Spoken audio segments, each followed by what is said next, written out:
Vielen Dank, liebe Frau Grütters. Thank you very much, Ms. Grütters. I would also like to thank everyone involved in this large project from a constructional and content point of view. So here it is. Now what? The reconstructed Berlin Palace, the Humboldt Forum, it is without any doubt the heart of the new center of our capital, from a structural point of view, but also symbolically. In the large project of this reinvention of Berlin's center, it is the final piece, architecturally speaking. But when it comes to content, it is just the beginning. This palace and this forum are, because of its location and its chosen mission, a place of national significance. However, this place currently raises more questions than it gives answers. The open questions that this place raises are open questions of our nation, but they are also questions for our nation. Will we be able to take it?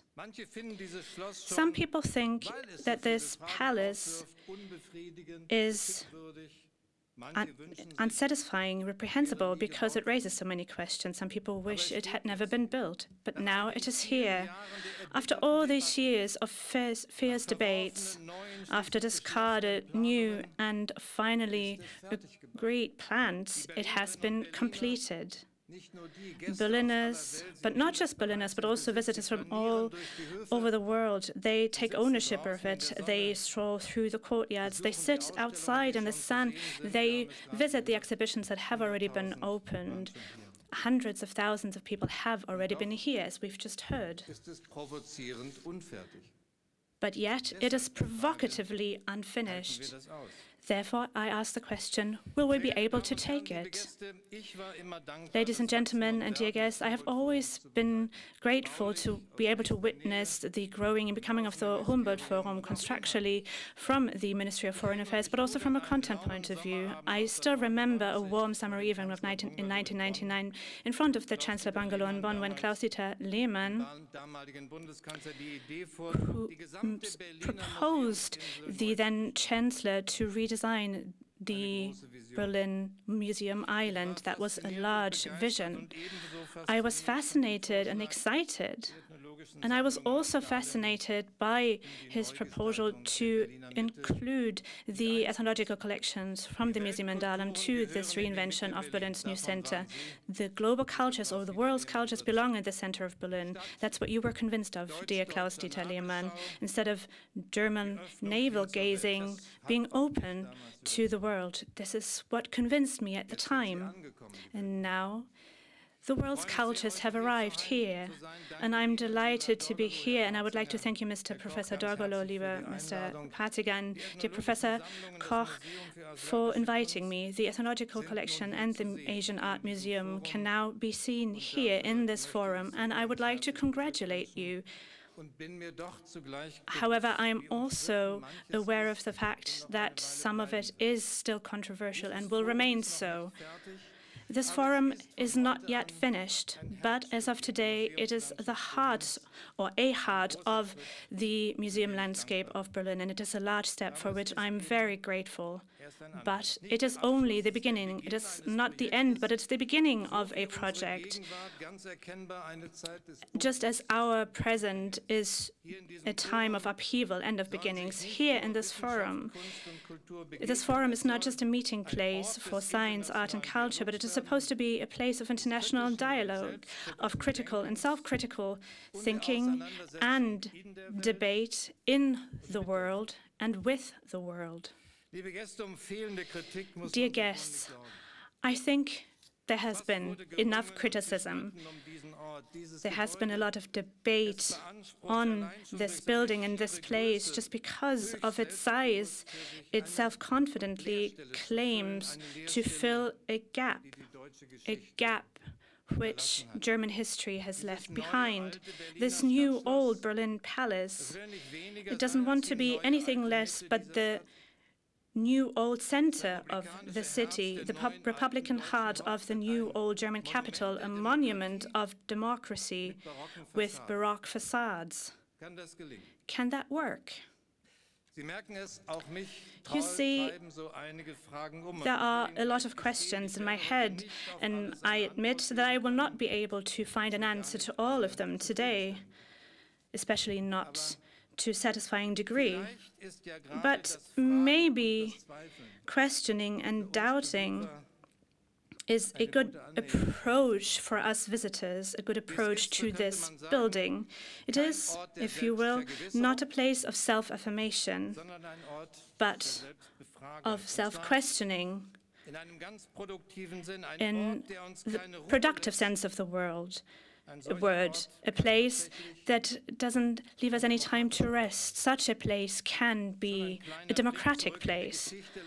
Looking back in history can show us which longing, which ambition, which hunger for power this place gave rise to over the centuries. Monastery, residence of princes, kings, emperors, marching ground, palace of the Republic, derided as ostentatious, but a very popular leisure destination, seat of the only freely elected East German parliament, and also a demolished asbestos ruin, a stage for artists, Humboldt Forum. This location reflects our history as no other, the misconceptions, the chasms, the violent rule and reconstruction, but it also reminds us that only for about 3 decades, so only for a very small part, our history is the history of a reunited, a free and democratic Germany. After peaceful revolution and reunification, Berlin's center became the point of crystallization for us becoming one nation, a nation that was looking for its lost center, not just architecturally speaking, reconstruction or demolition, a new building or replica, a modern building or Baroque building. The debate was as fierce as a religious war until the idea of a reconstruction prevailed. A Republican promise, as the German newspaper Frankfurter Allgemeine Zeitung said, or a monument of a place without history, as the German newspaper Die Zeit said, the end of history, or a revision of history, a symbol of the failure of the idea of socialism, as Joachim Fest, one of the main proponents, justified the reconstruction.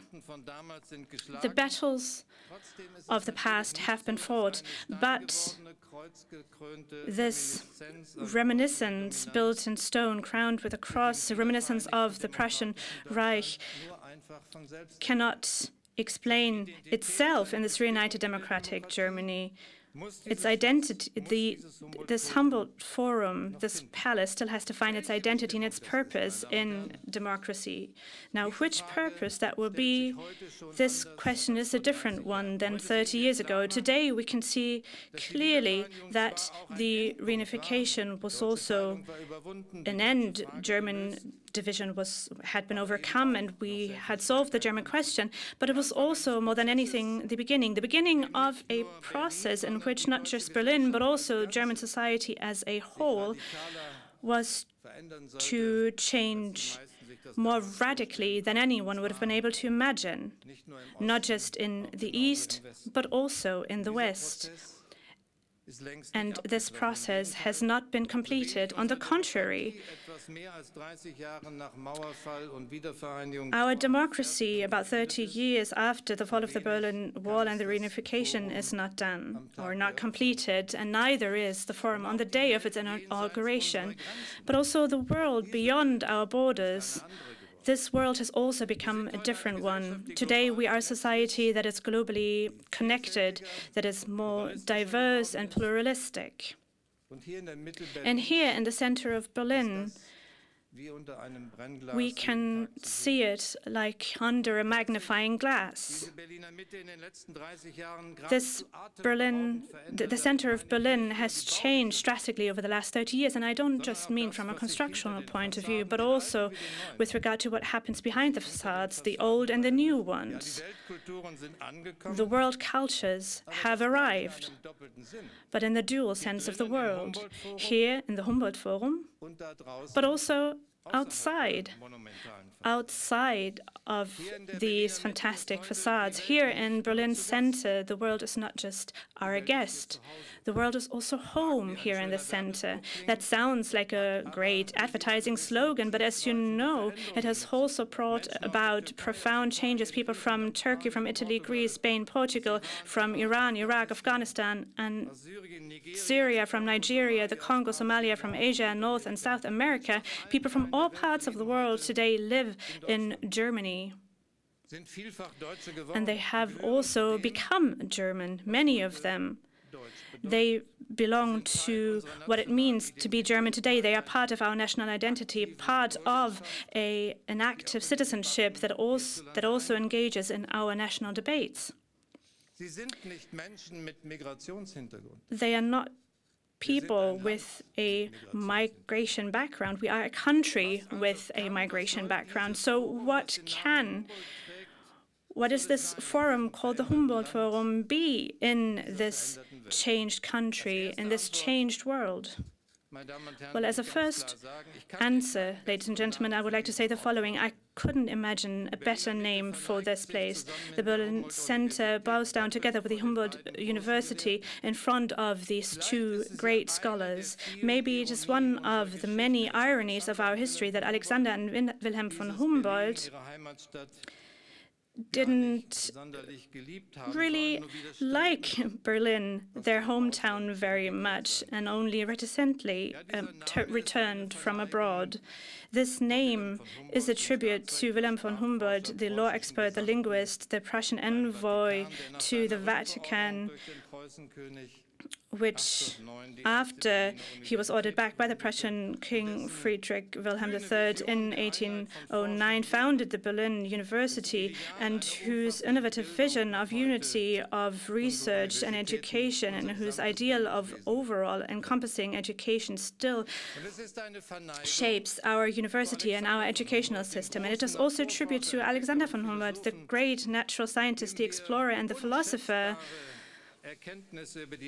who is responsible for unbelievably important insights into the then unknown and so-called New World. His self-image as a universal scholar, as a researcher, as an explorer, was a stark contrast to the colonial explorations and exploitation and enslaving of the mere measuring and categorization. Him, who's often called the second discoverer of the Americas, we owe to him the modern insight that everything on our planet is interconnected. Everything is interconnected. He wrote that into his travel diary. And could there be a more fitting motto for this forum, a forum that is not just a forum of self-reflection, what we as Germans like to do so very much, a forum where we confront the world, a globalized world where today more than ever everything is interconnected, where everything is interaction. If you take the name of the forum, of this tribute to Prussian Enlightenment, literally, then you know that this is also, the name is also the commitment of this place. Enlightenment also means to judge what exists by the judgment seat of reason, as Golo Mann once said. We as Europeans were proud of the achievements of Enlightenment, respect of human dignity, reason and freedom, all of these values of which on which our modern liberal democracies are based on. But when we take the claim of the people who lend their name to this forum seriously, then this forum is not just supposed to celebrate the idea of enlightenment, but it also has to take part or contribute to this enlightenment. And that means that the historical reality of enlightenment, the political history, it means to question the historical reality and the enlightenment of the political history of the Western modernity, on which shoulders the Western modernity was built, for which costs, with which contradictions, with which impacts, consequences, and injustices, and which consequences does it have for our world today. These debates are currently being debated, fiercely debated, and with a lot of urgencies. It is the voices of those who did not have a voice in Western discourses for way too long, those who were on the other side of the Western history of progress and still do. Black Lives Matter, racism, discrimination, global justice, colonial looted art, all of these debates are not only being carried out in the countries of the so-called Global South, but also here, as we can see, in all of Europe, but also in the United States of America. And I believe that it is necessary. In my eyes, it is historically wrong, but also politically dangerous to dismiss these debates as identity politics, as a struggle of disadvantaged groups, as a means for social division of us against them. No, these questions are, in the sense of enlightenment, universal questions. They concern us all because they concern our divided history. And if we think of the humanistic project, and if we believe in the humanistic project of enlightenment, even more our common future. The truth is that the universal does not belong to any one group. That's what you, Chimamanda Ngozi Adichie, once said to American students, and I'm delighted that you are here today and will soon speak to us, and I would like to welcome you. The history of each and every single person has the potential to be universal. That's your guiding principle. But the truth is that too many stories, way too many stories, have not been told or heard. Here in this forum, in these collections, they are supposed to be told and heard. And if we achieve that, then we've come a lot closer to the response to the question of what the purpose of this forum will be. Ladies and gentlemen, dear guests, today we celebrate the inauguration of the heart of this forum. Without a doubt, and you will soon see it, ethnological collections are still very fascinating for a lot of people. The world's cultures come to us, and we're looking to what is foreign to us. We learn, and maybe we also understand in the Humboldt tradition. Researching, being curious, collecting. For the brothers Humboldt, this also means to free themselves from the limits of Prussia. And for us, it also means experiencing the world. But, and Chimamanda Ngozi Adichie reminds us of that, there is also a whole other perspective, the perspective of many African states, which, rightly so, claim new credit. Especially the countries of Africa have lost an immensely large part of their art because of the raids of the Europeans. We grew up without knowing an important part of our historical legacy. That's what the Nigerian artist Emeka Ogbo said recently in an interview, and it is a sentence that has made me think a lot, and that I think we should think about a lot. We know today that the provenance of many of the artworks and objects from Africa, from Asia, from Latin America that are on display in our museums are still unknown or have not been disclosed. What is even worse is that many of them have not been acquired legitimately, that behind it is also a history, a story of repression, of plundering, of raids, and of murder, not a lot is clear, and we can see that there is still a lot of research that has to be done. And we can see this especially with regard to the debate on the beautiful Louvre boat. Well, as you know, the German president does not make museums, but museums that don't just present artifacts, that also face the question or the history of colonialism, have to look differently, or have to be different from traditional museums. In Dresden, Stuttgart, Brussels, Paris, and London, people talk about how this should look like, but also here in Berlin. And that's the way it has to be. Ethnological collections are not just shown for their own sake today, but they show our relationship to the history of the source communities, and they also try and track the traces of these connections today. And that goes beyond the question of what a museum should be, what the design of a museum should be. It is about our self-image and our responsibility with regard to history. We, and I mean Europeans as a whole, need to overcome certain patterns of thinking, and we need to accept different perspectives. That also means that we have to be open for debate with the countries and regions from which these artifacts come. And we will realize that the easy solutions purported by some are actually not easy solutions. Despite all criticism, the conversation has started, and we see the first results, the restitution of the significant Benin bronzes that were negotiated in cooperation with Nigeria. It's a signal of change, and I'm very grateful to the foundation, to the Prussian Cultural Heritage Foundation, the Humboldt Forum, to the Minister of State, and the Federal Foreign Office for their commitment in this process. The debate on origin and restitution and new forms of museum cooperation, but also support with regard to the construction of museums in these countries, needs to be led in these countries, not just with us Germans, but by all European countries with a colonial history. This process will be painful, that is for certain, but we as Europeans, we have a responsibility with regard to this history. Every country for itself, but also we as Europeans jointly.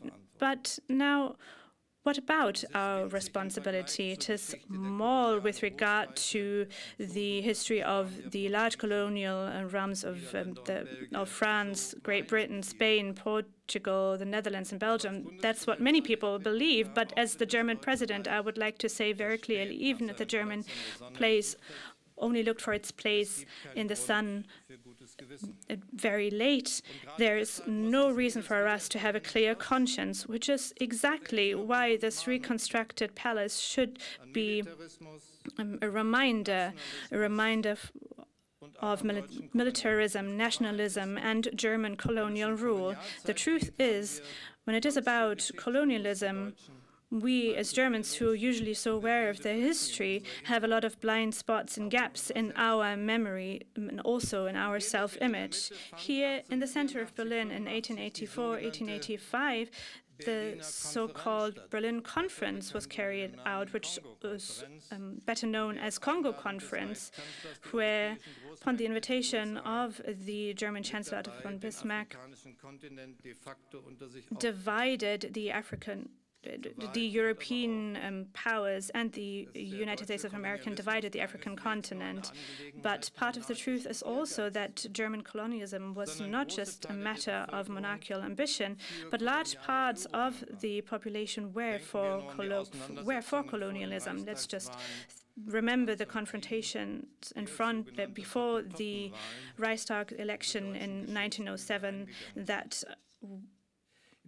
went down into history as the so-called Hottentot elections. Now, in our collective memory, German colonialism has either been glorified or, even more so, was fully forgotten. Maybe we didn't really want to know exactly which of these faraway places in then German Southwest Africa, in German East Africa, in today's Cameroon and Togo and Kiachau, in today's China and Papua New Guinea, and in the South Sea Islands, Germans were colonialists and as such repressed, exploited, robbed and murdered people. Bringing more light into the dark, that is not just a task for historians. The injustice that Germans carried out during colonialism is something that concerns us as a society as a whole, because in our country today, in our present day, there is also racism, discrimination, denigration of supposed strangers, up to violent attacks. I'm convinced that we will only be able to overcome the deeper roots of daily racism if we overcome the blind spots of our memory, if we try and confront our colonial past. Germans' involvement in colonialism, well, proof or evidence for that is Namibia. In the former German Southwest Africa, German so-called protection squads were responsible for the first genocide of the 21st century. It took a long time to recognize this German crime. It took almost a whole century. The crimes of then, they still affect the present day, and the lives of the victims and descendants of victims are still affected. They live in poverty. Many descendants of the Herero and Nama are unfortunately still have to deal with the fact that their ancestors have not found a last resting place.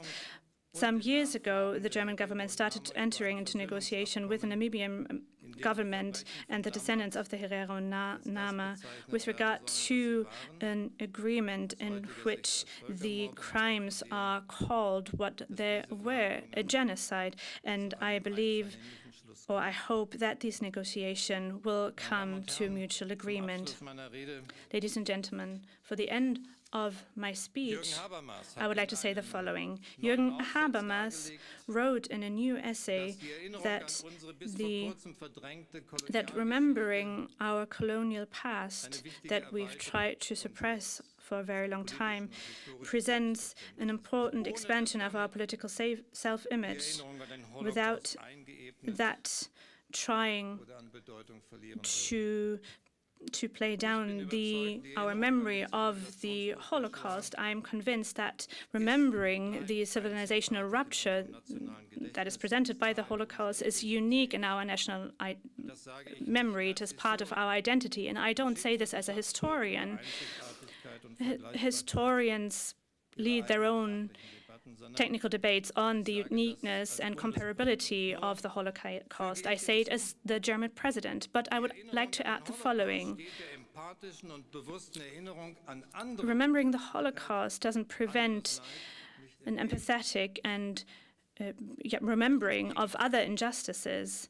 On the contrary, the brokenness which the Holocaust left behind opens our gaze for the responsibility, for our responsibility with regard to history. The human dignity that is the basis for our constitution is the dignity of all people. The crimes of colonialism, of exploitation and repression, robbery and the murdering of 10,000s of people needs an appropriate place of remembering. We need to face this part of the responsibility of German history, of the German past, and this is always about living together in this country, in our country, where a lot of people from many different cultures of the world want to be home. If this forum really will become a forum, a place where these debates can be led and where we will find answers to the many questions